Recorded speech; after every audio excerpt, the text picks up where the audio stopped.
Hi, I'm Robert. Thanks for tuning in to my YouTube video. I'm a very handy person. I've been fixing things as far back as I can remember. Since I was 9 years old, I've fixed stuff like sheetrock walls, small appliances, computers, and the list goes on and on. I even have some formal training in carpentry and computer repair. So I hope you find this information useful. In this video, I'm going to put together this 2-burner gas grill. I'm going to use the instructions to do it. I know some people are instruction deficient, and maybe this video will help them. So let me go ahead and unpack it. I will be using the instructions to assemble it. So the instructions claim all I'll need is a wrench and a Phillips screwdriver, which is included. So let me go ahead and finish unpacking everything and get started. Well, I have all the parts laid out on the garage floor. And usually the toughest thing in assembling anything that has multiple pieces like this is the ability to identify the parts. So you'll need to take your time, identify the parts, get the right parts, put them together as they tell you to. Now, I noticed here, one of the first things I seen on this tag was free assembly. Man, somebody really ought to took advantage of this. And I guess this thing costs enough money for them to offer that free assembly, but it doesn't say free self-assembly, so I imagine they made provisions for somebody to come put this thing together. Now, if it were me, I took advantage of that, and this may be why my brother-in-law gave this to my sister-in-law, because he wasn't about to put it together. So, I'm probably the free assembler. Let's get started. Most of these instructions and assembly pieces have little stickers on them identifying the pieces. Like this first instruction says connect 18, which is this leg here, to 16 and then to 19, and put the next step is put a crossbar between it and screw it. Well, I'm looking at the pictures and I believe I have the right parts, but it doesn't show this chain hanging from the one part, so maybe it's not, but I think it is. And then I'm going to screw these together. But it would have been helpful if they would have identified these parts with little stickers with the part numbers on there. So let me go ahead and assemble this left leg. Okay, I have the first pieces in place, and I did not tighten none of the bolts until I have them all in position. So there's 4 bolts in position. Now I'm going to go ahead and snug them down. Okay, the next step told me to take this brace and fasten it to the piece I just put together, but it didn't tell me what side, but it appears to be on the flat side, and the part that is like a cup that way. So I'm going to screw this together here like that, and it'll be flush with this outside part here. The next step says slide these feet on the bottom. The picture shows the lip pointing out, and then they have a little screw hole in the bottom, so I'll screw them on with those same little screws. The next step is to assemble the other structure side, and it looks like those pieces are going to go like that. And I'll slide those legs in there and put a screw in both sides of them. Okay, one of these legs was a tight fit, and the screws went in this way from the inside on both sides of that. Okay, the next step shows putting the wheels on. The last piece I put together, and I have to put 3 washers on her. I put the rod through a wheel, then I put a washer on, then I put a rod through the grill stand, one side of it, and both sides of it. Then I put a washer on, then I put a wheel on, then I put a washer on, then I put this cotter pin in. So, and these washers came out of here, and the cotter pin came out of there. Okay, the wheel assembly goes together. You stick the rod in, then you stick the wheel on, then you stick a washer on, then the rod goes through one leg, then the butane bottle bracket goes on, then you slide the rod all the way under the butane bottle bracket, then the rod goes through the bracket, then the rod goes through the frame, then you put another washer on, then you put the wheel on, then you put another washer on, then you put the pin in. So that's how the rod goes through the legs to hook up the bracket. Now the next step is take these two brackets and screw them on this other side of the leg with the feet, not the leg with the wheel.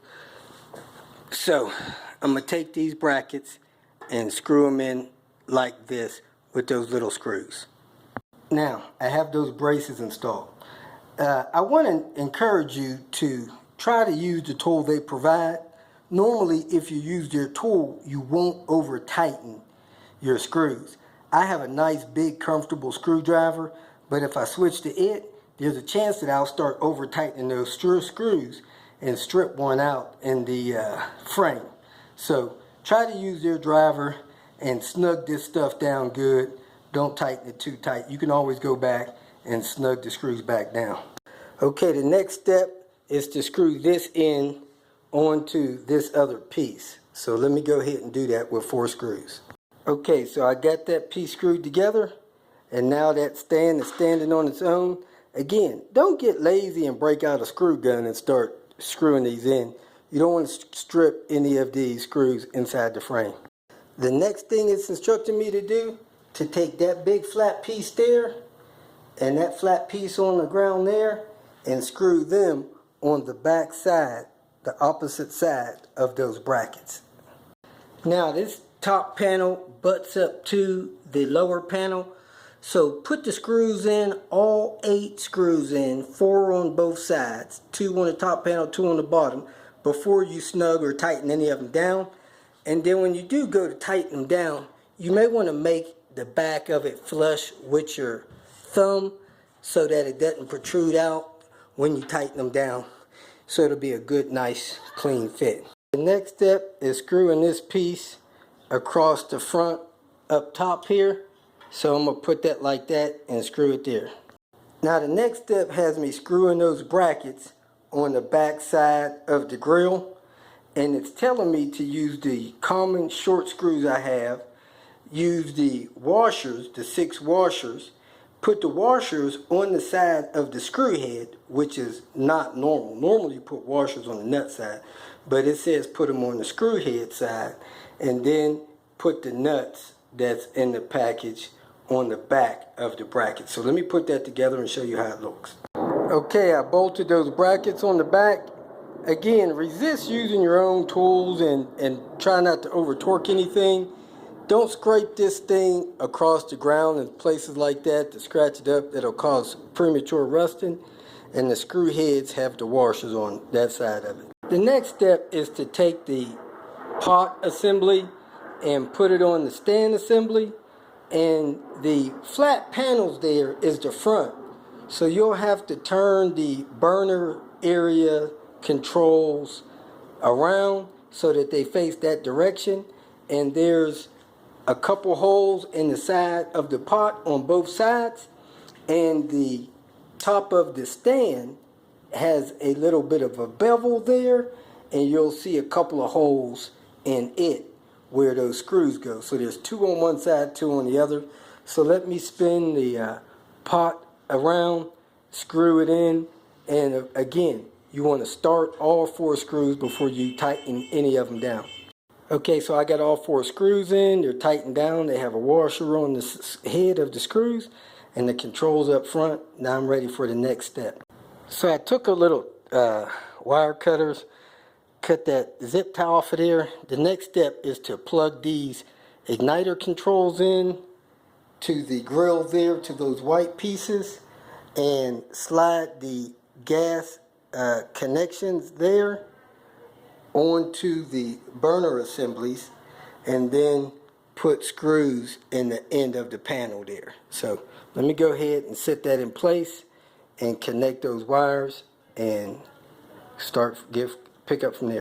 Okay, I fed the bottle connection there through this area of the grill, and it came out like that.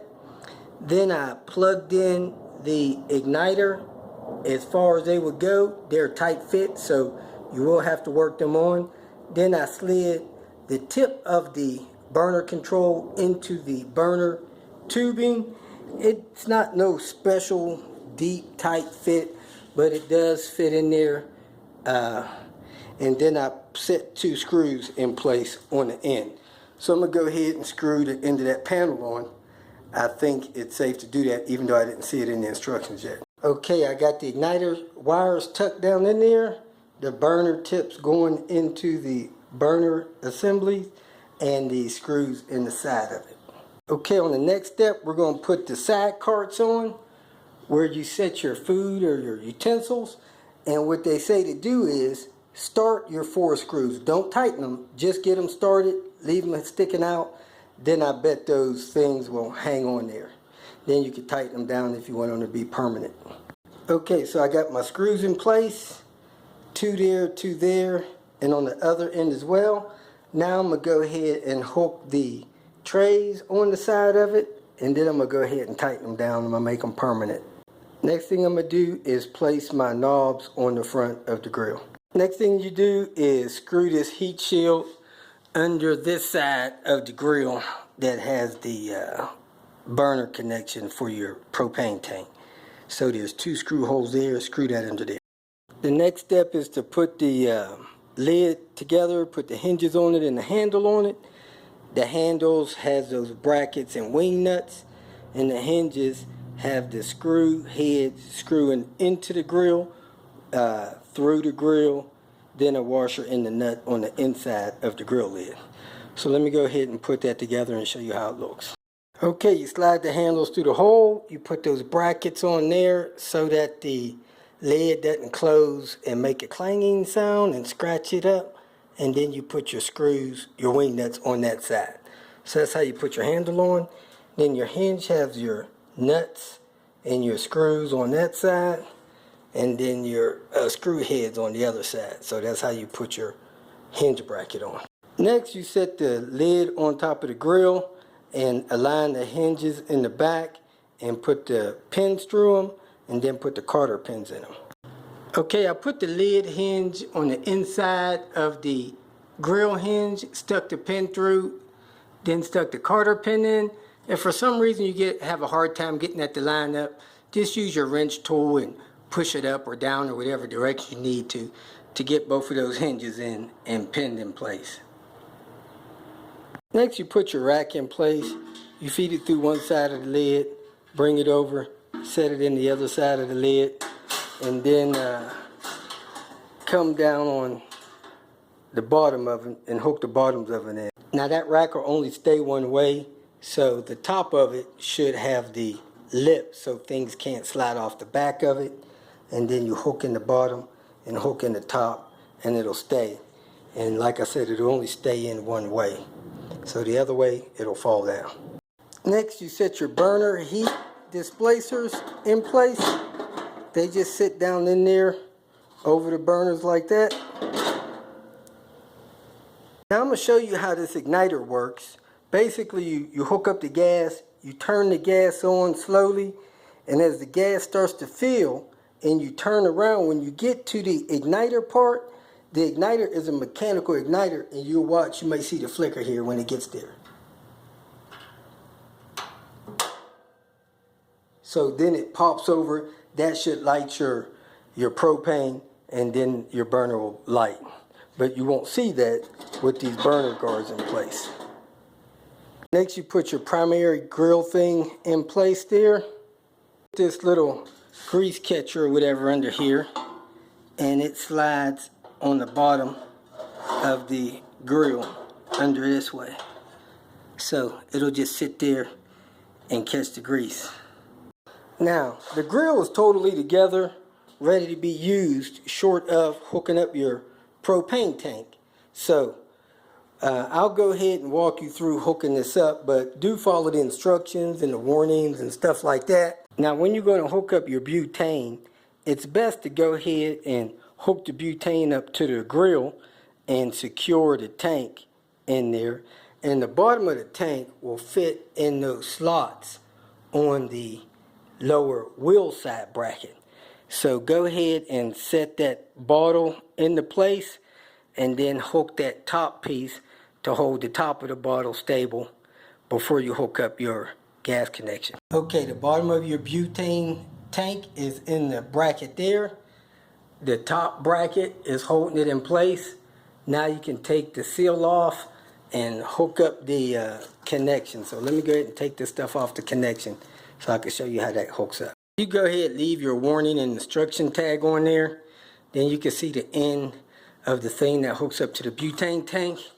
So you take the thing off the end of there and you plug that into your bottle. So let me turn the bottle so that it hooks up easy. Then you screw it on with this rubber hand grip. Alright, now that I got that connection on all the way, I go ahead and open my valve on my grill, turn it all the way counterclockwise to open. And when you're not using the grill, go ahead and close it so that kids don't come over there and play with it. And this thing is very unsafe for children, and you really have to use safety when dealing with these things. So close them and close them tight when you're not in use.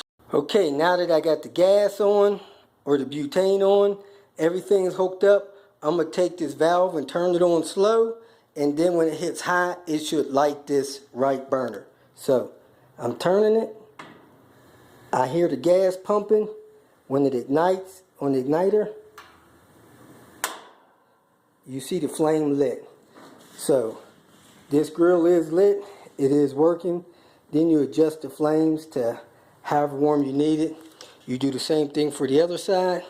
You turn the knob, push it in and turn it. You'll hear gas coming. Then you go ahead and let the igniter ignite. Alright, now both burners are burning. You see they're nice and blue. So if for some reason your gas is on and your burners are not lit because your igniter didn't light or whatever, the rule is turn the burners off.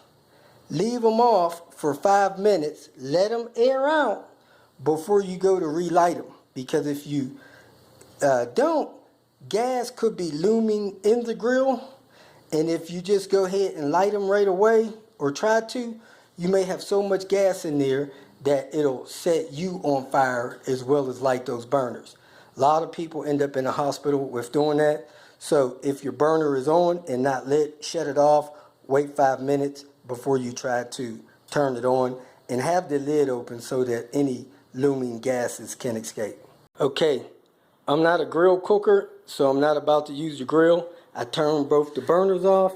Now I'm going to go down here and shut down the bottle and close it tight, too tight for a child to get it open. And that'll be it for today. So if you got any questions, go ahead and ask. Follow the instructions step by step and you should make it through it. Thanks again for watching the video. I hope you found the information useful and it helped you solve whatever problem you're working on. If you did, please like it, share it with your social media friends, and please subscribe to my channel so that you get notification of future videos that I make. You can go to my website, robertspinner.com. You can also leave comments here and questions, and I'll answer them as soon as I can.